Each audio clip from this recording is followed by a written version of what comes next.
Madayag mamimewang na naman laban sa PLDT. Dinawong masterpiece 1-2 play muli nating makikita.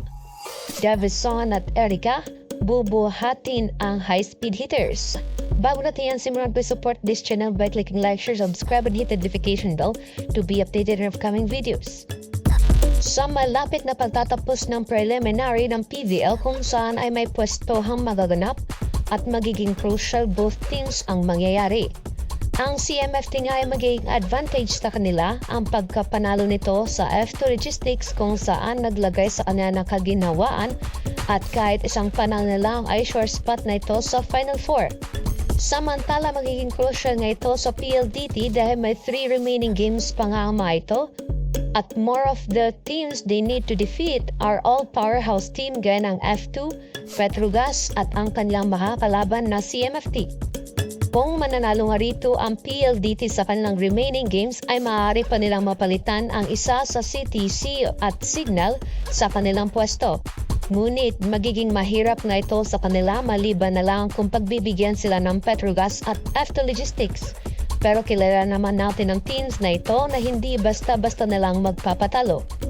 Mag-iinit nga dito si Rondina kung saan ay siguradong magtatala ito ng mataas na record like she always used to be.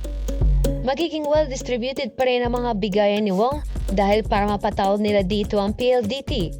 Andyan nga naman si Davison at Erica Santos na bubuhati ng kanilang team para mapagtagumpayan makakuha ng panalo.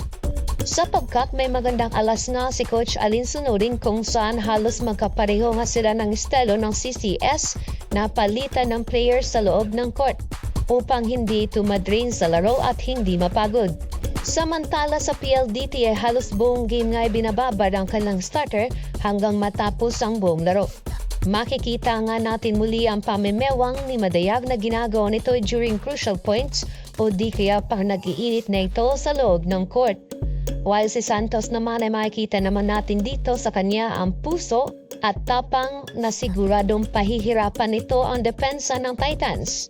Sila nga ang pinagsasabong sa ngayon dahil sa angas at swag na dala nito during crucial sets at para mas talong ganahan ng kani-kanilang mga kasama sa loob ng court. Mas magiging maganda nga ang laban nito dahil both teams ay mayroong pangarap na ipinaglalaban at ito nga ay ang makapasok sa Final Four spots. Sino-sino kaya ang official team in Final Four rankings? I-comment mo niyan. Just wait, relax, and enjoy the game. Dahil matutunghayan na natin ang sagupan ng dalawang team na ito, Chocomocho Flying Titans laban sa PLDT High Speed Hitters bukas, November 23, 2023 sa oras na 6 p.m. So there you have it. Don't forget to like, share, subscribe, and hit the notification bell to be updated on upcoming videos.